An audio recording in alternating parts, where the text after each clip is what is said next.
È vero che si può sublimare il plexiglass? In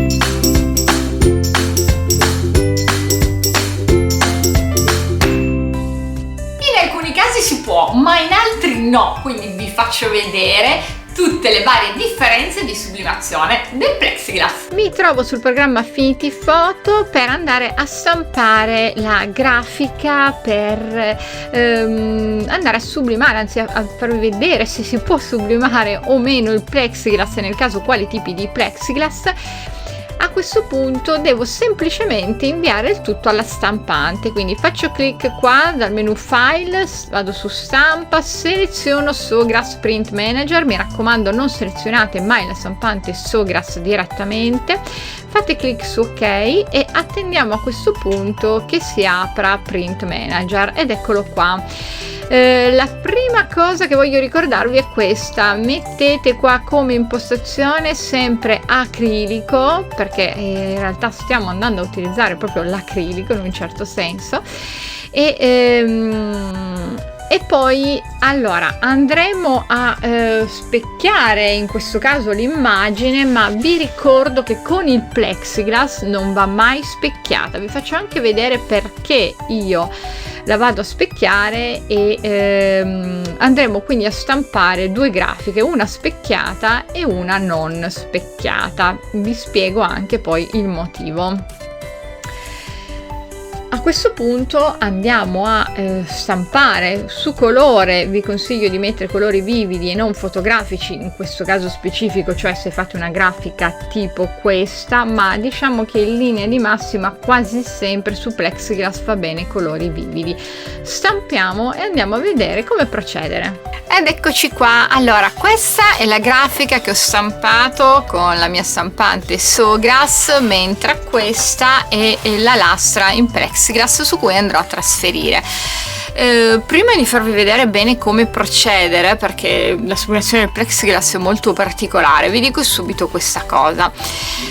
Sicuramente si può sublimare anche il plexiglass classico e questo qui effettivamente è plexiglass classico e vi farò vedere appunto come usarlo, quindi non è concepito per sublimazione, però sono diversi i plexiglass che sono concepiti per sublimazione.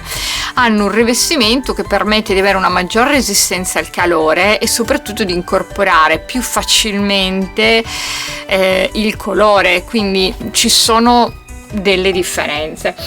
A volte mi chiedete se è possibile sublimare il plexiglass o no, e in alcuni casi vi dico no. Perché? Perché ci sono alcuni tipi di plexiglass, adesso ve li farò anche vedere, tipo quelli che si trovano su Amazon, che è vero che li vendono come plexiglass, ma non sono plexiglass puri, cioè il plexiglass rientra nella categoria delle plastiche sostanzialmente, però il plexiglass è un materiale ben preciso, cioè il plexiglass vero, quindi il plexiglass puro, è sostanzialmente proprio metacrilato, si chiama proprio metacrilato plexiglass, e mentre spesso troviamo dei prodotti che vendono, spacciano diciamo così, per così dire, come plexiglass, ma in realtà sono, o non è un plexiglass puro, oppure sono altri tipi di plastiche. Solo per farvi capire, la prima polimerizzazione è nata intorno al 1835, quindi il PVC, mentre il metacrilato si è scoperto circa un secolo dopo, nel 1933, quindi ci sono delle cose che sono molto simili, che si scambiano facilmente con plexiglass, ma non è plexiglass. E se voi cercate di sublimare quelli, ripeto, come molti di quelli che si trovano su Amazon, anche questo in realtà si trova su Amazon, vorrei precisare, però vi faccio vedere solo qualche esempio che magari vanno bene così per l'incisione. Questo è uno di quelli, a parte il fatto che è anche molto sottile, comunque magari vanno bene per l'incisione, ma non vi consiglio di utilizzarli per la sublimazione. Vi faccio poi vedere anche il risultato che ottenete se cercate di sublimare quelli, cioè non è un buon risultato. Un'altra differenza importante tra il plexiglass per sublimazione è che viene identificato molto bene qual è il lato lucido, che è quello per sublimazione, dal lato opaco, mentre In questo caso, cioè nel caso del plexiglass normale, è difficile da capire. Normalmente il lato dove c'è quello considerato tra virgolette lucido è quello dove c'è la pellicola con la scritta, in questo caso questa, però non è di così semplice comprensione. Lo so che per risparmiare a volte si vanno a prendere appunto dei pannelli di questo genere che sono plexiglass normale. Adesso vi faccio vedere appunto, per questo motivo voglio farvi vedere come si usano, perché quelli per sublimazione è abbastanza semplice, andate a vedere le indicazioni produttore eccetera eccetera, oppure l'indicazione del rivenditore. Però se avete un pannello di plexiglass così, che cosa dovete fare?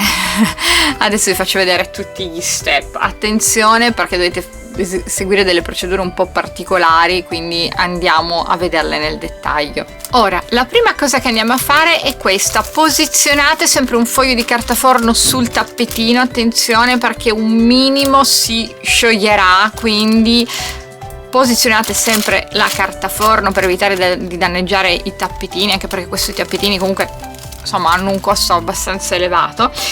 E dopodiché andiamo a mettere un altro pezzo di carta forno qua sopra, ancora con la pellicola, è importante, e senza grafica. Andiamo a fare un preriscaldamento di circa 30-40 secondi con una temperatura compresa tra 180 gradi e 195. Io adesso ho la pressa che è già arrivata a 195, quindi farò qualche secondo in meno. Questo ci consente di rendere un pochino più malleabile il nostro plexiglass. Si incurverà comunque perché non possiamo evitare quello, però diciamo che lo prepara alla sublimazione. Quindi andiamo a posizionare la pressa qua sopra e, come vi dicevo, facciamo un preriscaldamento di circa 40 secondi. Ora andiamo a togliere questo, e soprattutto con un guanto resistente alle alte temperature come questo andiamo, vedete che si sta incurvando il plexiglass, è del tutto normale, però andiamo adesso a prendere premete per compensare la curvatura del plexiglass, e normalmente io lo metto su un pezzo di marmo che però in questo momento non posso prendere, quindi andrò a prendere un semplice contenitore in vetro e per cercare di raffreddarlo un po' più velocemente. Ora andiamo a togliere la pellicola che c'è sopra. Mi raccomando, dovreste toglierla teoricamente solo dal lato lucido, che è il lato in cui dobbiamo andare a trasferire, però questi pannelli qua, ripeto, non sono concepiti per sublimazione, quindi indicativamente posso dire che i due lati sono praticamente identici, sono quasi identici, ecco qua. Quindi una volta tolta la pellicola vado a prendere la mia grafica. Ovviamente attendete che si sia raffreddato. Vado a prendere la mia grafica e la vado ad applicare qua sopra. Allora, se utilizziamo una lastra in plexiglass opaca dovete specchiare l'immagine. Se utilizzate una lastra di plexiglass trasparente non la dovete specchiare. Questa è una differenza molto importante, perché c'è proprio un modo di lavorare diverso il plexiglass a seconda se è opaco. In linea di massima sarebbe meglio lavorare su plexiglass trasparente perché il risultato è migliore, però io in questo caso voglio farvi vedere proprio quello opaco perché in un certo senso è un pochino più complicato. Quello trasparente, una volta che avete applicato la grafica, al termine dovete andare a togliere la pellicola dietro, e la parte vera è questa dietro, non questa davanti dove avete trasferito la grafica.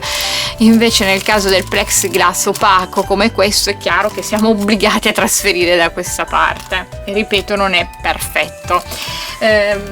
Andiamo quindi a prendere la nostra grafica e andiamo a posizionarla qua sopra. Ora, attenzione, se utilizziamo il nastro resistente alle alte temperature con alcuni tipi di plexiglass potrebbe causare dei graffi o dei problemi durante il trasferimento, quindi attenti anche al plexiglass che usate. In alternativa dovete cercare di mettere lo scotch solo nella parte dietro, quindi lasciate la grafica un pochino più lunga in modo che vada nel retro. Ora, a seconda della pressa che avete, andate a impostare circa 185-190 gradi.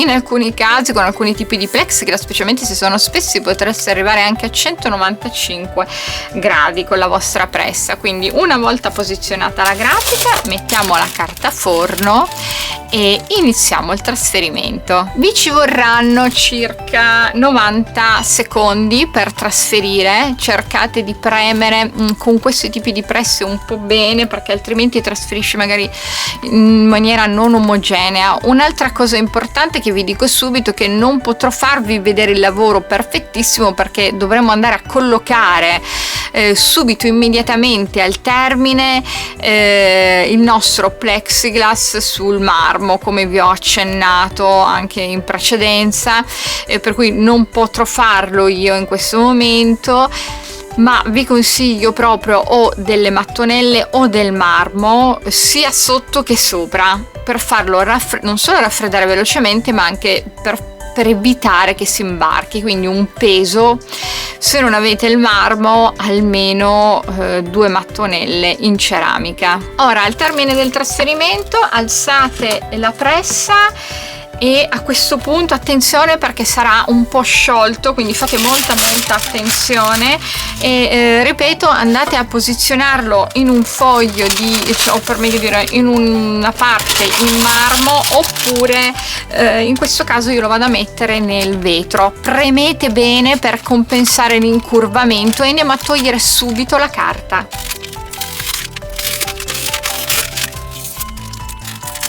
Ora, non preoccupatevi se rimane qualche pezzettino di carta, adesso poi con calma vedete che poi comunque piano piano si stacca. Cercate solo di compensare l'incurvamento, specialmente se non avete a disposizione appunto del marmo o delle mattonelle in ceramica. Adesso dobbiamo andare a togliere gli ultimi pezzi di carta e poi lo facciamo raffreddare velocemente, andando a inserire in una bacinella o sotto il getto dell'acqua fredda. La bacinella deve essere più grande ovviamente della lastra. Adesso per motivi tecnici non potrò farlo, comunque andiamo a appunto finire di togliere gli ultimi pezzettini di carta e soprattutto andiamo a raffreddare velocemente la lastra. Ed eccolo il risultato che abbiamo ottenuto. Vedete che adesso il colore comunque è molto più vivido. È chiaro che, ripeto, vi consiglio di utilizzare il plexiglass trasparente. Nel caso del plexiglass trasparente non dovete andare a posizionare la grafica specchiata, la mettete normalmente, quindi fate una stampa classica e poi andate a togliere la pellicola dietro, come comunque dovete fare anche in questo caso. Dovete rimuovere la pellicola dietro e dopo averla rimossa la vostra grafica sarà visibile da questa parte e quindi l'effetto sarà eccezionale. Ed ecco qua, nel caso, ripeto, del plexiglass trasparente, la grafica vi comparirà da questa parte, sarà bellissima. Ora voglio farvi vedere che cosa accade se andate a sublimare sul plexiglass quello normale, sottile, che magari si usa per le incisioni. Ed ecco qua, questo è l'effetto che ottenete. Non so se riuscite a vederlo da vicino, ma chiaramente la temperatura ha rovinato completamente il plexiglass. Vedete che ci sono tutte queste bolle, a parte che poi è difficile anche togliere la carta. Non è che di per sé non si riesce a sublimare, però non potete andare al di sotto di certe temperature con la sublimazione, cioè non potete fare una sublimazione a 150 gradi. Con questi tipi di plexiglass che ogni tanto mi chiedete, vi dico no, assolutamente non si può fare sublimazione, ci vuole un plexiglass spesso e è vero plexiglass. Questo qua sicuro che non lo è, questi sono proprio, ma lo sentite anche al tatto che non è vero plexiglass, perché è misto plastica. Spesso questi sono quelli che a volte si trovano su Amazon, che ripeto, magari per le incisioni indicativamente potrebbero anche andare bene, però non per fare questo tipo di lavoro. Il mio consiglio comunque è sempre: prendete gadget studiati per sublimazione, comunque il risultato che ottenete è assolutamente diverso. Invece il fatto che si sciolga il plexiglass, che diventi molto molle, non vi preoccupate, perché quella è una cosa, cioè un fatto del tutto normale. Ma non dimenticatevi di mettere sotto il getto dell'acqua se volete dei colori proprio belli, nitidi.